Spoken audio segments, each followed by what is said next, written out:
Hello and welcome to the session on missing value handling and imputation. This session is conducted by IEEE Student Branch, VIT Pune. We come across a number of missing values while working on large amounts of data sets.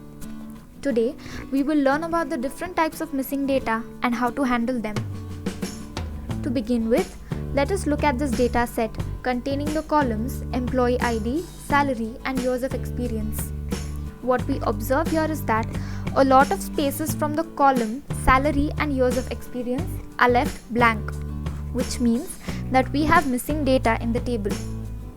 Without complete data, we won't be able to analyze it efficiently. Missing data and NaN values. In statistics, missing data occurs when no data value is stored for the variable in an observation. This missing data can be represented by NaN values. NaN stands for not a number. NaN is a kind of numeric data type that is undefined or unrepresentable. So basically, NaN values are a way of representing the missing data in the form of a data type. Here are a few examples of mathematical NaN values such as 0 by 0, log of minus x, 0 to the power 0, infinity divided by infinity, and there are a lot others.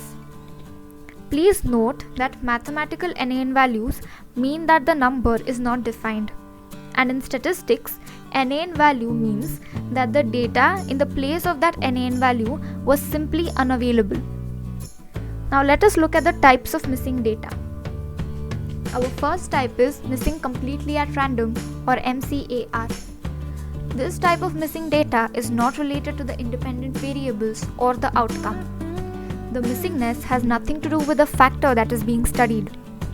For example, if we are recording the weight of students and the weighing scale breaks after recording the weight for 30 students out of 60, in this case, the missingness is not affecting any other factor of the student, for example his marks.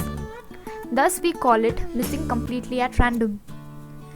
The next type is missing at random, or MAR. This type of missing data is not related to the outcome but is related to the independent variables. The missingness is to do with the factor that is being studied but can be predicted from the information about the factor. For example, there are 4 examinations in a semester and a student is absent for one of the exams.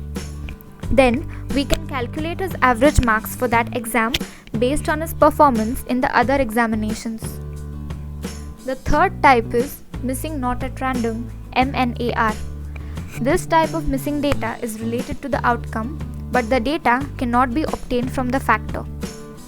For example, if we are taking a survey of the salaries of people and someone refuses to share the information, then the missingness will be due to the denial of the factor, which is why we call it missing not at random.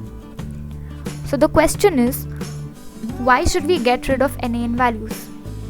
The reason is NaN values pose a lot of problems for us while studying the data set. The first one is we are at a loss of true data.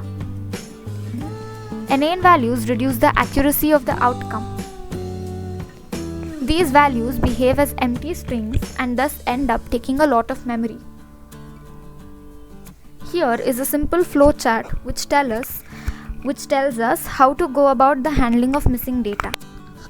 The first step is collection of data.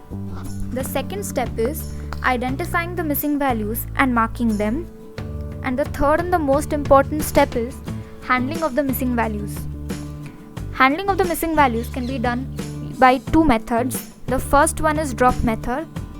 Again, the drop method can be executed in 3 ways: by dropping rows with NaN values, by dropping the rows and columns only if all values are NaN, or by dropping the rows only if the threshold NaN value is crossed.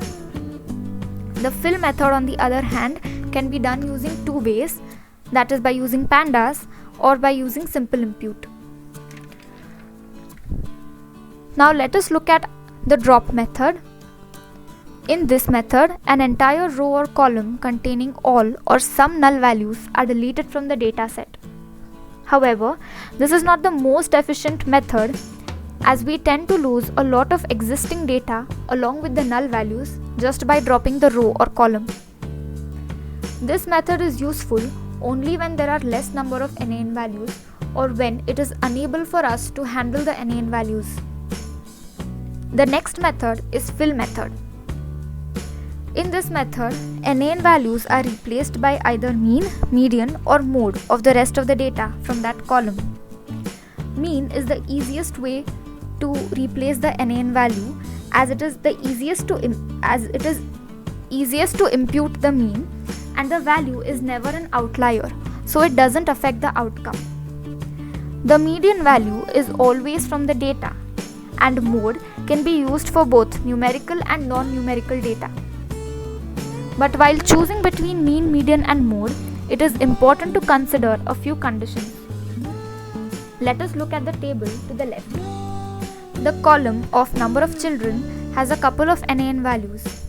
If we calculate the mean and median of that column, we get the mean as 1.14 and median as 1.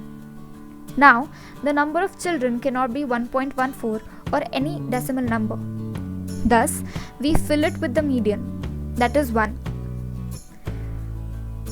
Now in the second table, we see that 50% of the students have taken the GRE 2 times, which means that frequency of 2 is higher than any other number that we see in that column. Thus, we fill it with the mode, that is 2. Now let us look at the disadvantages of fill method. The first one is, it reduces the variability of data. When we replace a number of NaN values with the same value, which is either mean, median or mode, the variation of the data is reduced. NaN value cannot be replaced by mode if it is an extreme value, as it will affect the outcome. And mean and median cannot be used if the data is not in numerical form. Thus, a more efficient way of filling the NaN values is cross-tabulation. Cross-tabulation is usually performed from data that can be divided into mutually exclusive groups. It groups the variables to understand the correlation between different variables. It shows how the correlations change from one variable grouping to another. It helps in understanding and analyzing trends in the data.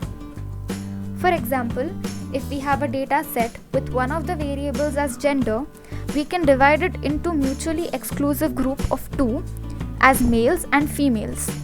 The trends and correlations of other variables can then be studied and analyzed separately for these 2 groups for a better outcome. So this is all about missing values and imputation. Thank you.